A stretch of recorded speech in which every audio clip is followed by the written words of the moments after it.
Well, as the worship team joins me on the stage, I have one more story and one more verse I'd like to share with you. Leonid Brezhnev was the leader in communist Russia in the 70s and early 80s.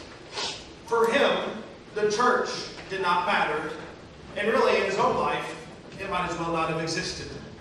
He never spoke of religion, and he certainly never practiced it. For Leonid Brezhnev, faith was seen as a weakness.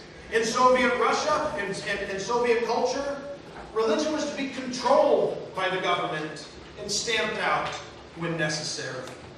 No one with government aspirations could be involved in faith or belief. Closing seminaries and churches whenever they got in the way became a standard practice for Brezhnev in the Soviet culture. Both in public life and in private life, Leonid Brezhnev and his unassuming wife were examples of communist atheists. Faith was nowhere to be found. Which makes this story all the more interesting.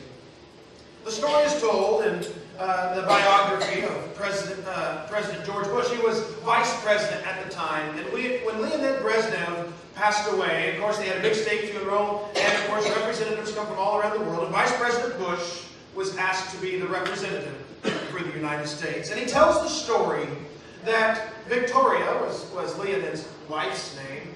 She made her last public appearance at that time. She lived for another 10 or 13 years, something like that. But this was the last time she would ever be seen in public. And she stood silently by the casket of her husband as people filed by. And just as the communist soldiers began to close the coffin lid, she reached in the center of communism in the world, and she put the sign of the cross on her husband's body. At the center of an atheist empire, she traced the only image for hope she could think of as her husband was laid to rest. Psalm 62:5. Rest in God alone, my soul, for my hope comes from Him. The resurrection makes all the difference. Before things seem so important, now they get pretty insignificant. Before time seemed so limited, but now we have eternity. Before life was filled with despair, and now it is filled with purpose and direction and meaning and hope. Before death was an end, now death is but the beginning. There is power in the resurrection of Jesus Christ. That's why we gather together every Sunday, and especially why we gather together on Easter. There is power in the living God and His living Son, Jesus Christ.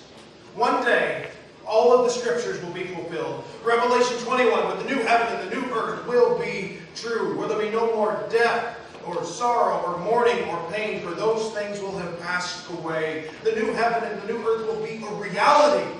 And it says all God's people will gather together before the throne and sing a new song. And when we do, all God's people will say, He has done it.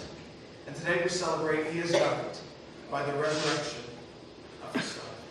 Won't you stand?